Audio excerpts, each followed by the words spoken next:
Now, the question merely requires you to discuss, okay, what happens to equilibrium income. So you solve it, okay, and you also highlighted there's no crowding out.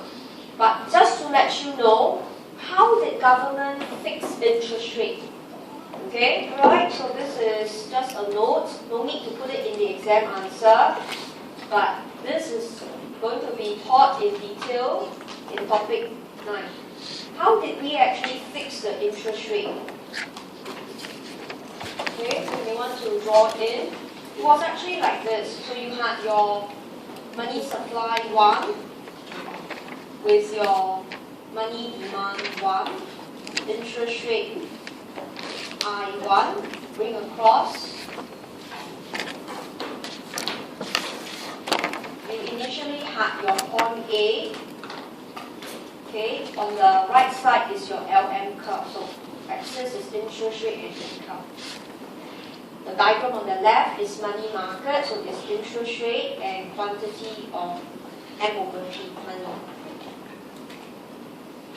Okay, so government exercised fiscal expansion, income went up. So that was the step 1. Of course, you cannot see the fiscal expansion here, it's in the goods market.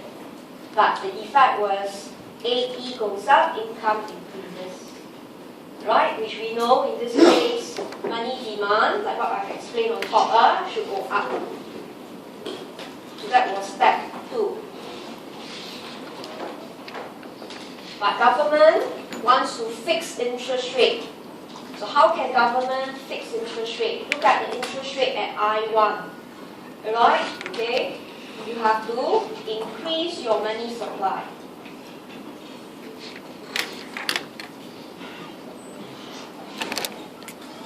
Okay?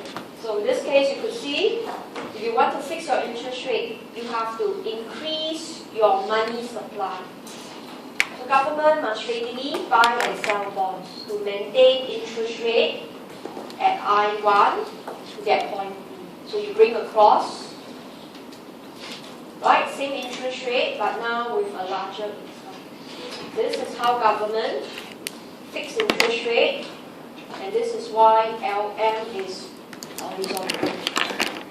Okay, so this is known as interest rate fixing.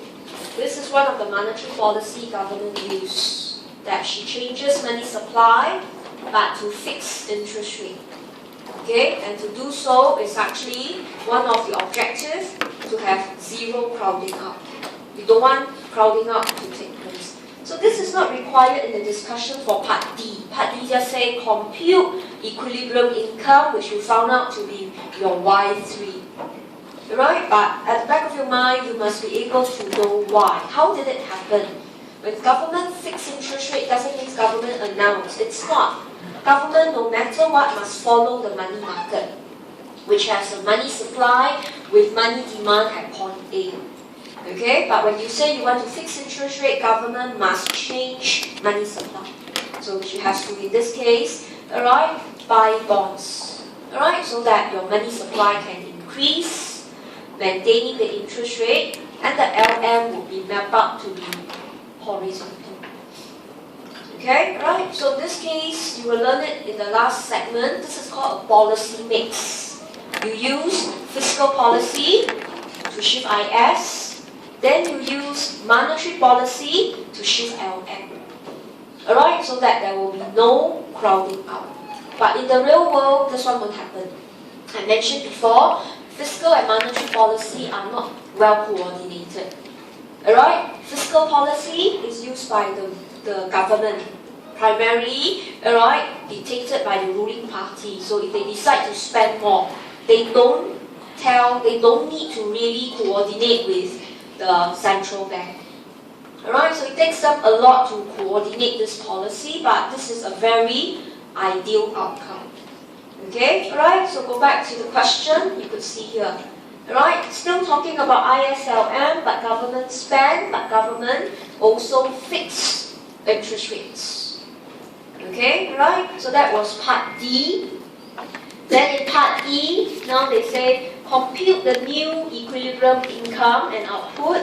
But now in part E, under the assumption that government keeps money supply constant at 100. Alright, so it sounds very misleading. Some students got very lost. They go like, what on earth do you mean by keeping money supply at 100? Alright, look at this analysis. This one, government didn't fix money supply. Government allow money supply to increase. Alright, so income increase, money demand increase. If government did not change if government were to fix money supply, we would be here. Right? If you are there, you can see, okay, your interest rates have to go up. Okay, bring across. Your LM would therefore be upward sloping point D. So what is question part E asking you? He is repeating question C again. Government increase spending, income increase, money demand increase, but money supply is fixed. Meaning to say, interest rate has to go up. LM is upward sloping. Where is the upward sloping LM? It's the one that you discussed in part C. Right? So examiner loves to do that. Okay, as you progress in the question, it will become more complex, but the answer is terribly short. Right? You really just need to tell the examiner, part E, okay, if M is fixed at 100, okay, alright, you will actually use your LM1 derived in part A. Right, where LM1, I is 0.02y. Right, LM has to be upward sloping, which I have briefly shown you why through the mapping of the points. Okay, and then together with your IS2, which is I is 66 minus 0.03y. Okay, you are actually solving for y2 as given in part C. So all the examiner wants you to tell him is you are using back part A LM, part C IS. That's all. You don't need to redo at all. So as we progress along the question, a lot of times students keep thinking, oh, you know, the answer is very long. Actually, it's not. Alright? Examiner just wants you to think harder. What does it mean by fixing money supply? Alright? It means interest rate can change with income. That's why LM is upward sloping. Okay? And in this case, you will highlight. Okay? Increase G again. So you repeat the analysis briefly in words. Increase income, money demand, increase more than money supply. Okay? And therefore, interest rate will go up. Okay? For individuals who actually buy FA so that money demand can drop to meet the money supply. Right? This is the reason why interest rate must go up. Because money supply cannot change. It's being fixed at 100. But the money market is at this equilibrium. They are no longer equalized. So, alright, with too much liquidity in our hands, banks will raise interest rate. So individuals will buy FA, they are attracted by it. So they will dispose their liquidity and money demand will go down. So money supply was fixed, right? If it's too low, now money demand will go down to meet it. So the money market was corrected. But we could see, however, increase in I will increase investment. And therefore, crowding out occurs. This is what examiner wants you to discuss. Although the focus is on income, alright, but he actually wants you to elicit, alright, the key phenomenon about crowding out. And that's why you saw that your Y2, okay, which is at 1320, was lesser than Y3 in part D, which is 1453.33. So we don't just want to calculate answer. Always remember in exam question in the later parts. Alright? Examiner wants you to always make comparison. So section A, true false question is always challenge assumption. Section B, alright, is always comparing answer. Always compare to the earlier part. What is the similarity? What is the difference? Alright, so you could see the difference here is interest rate can change, equivalent to investment can drop. Okay, so that was part E.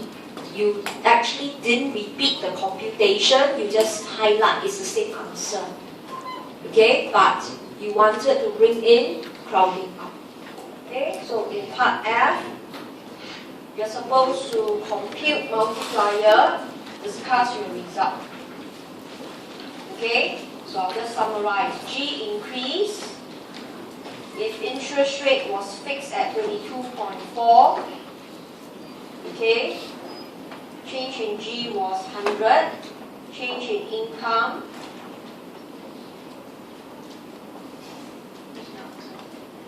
was 333.3. Therefore, the fiscal multiplier was 3.33.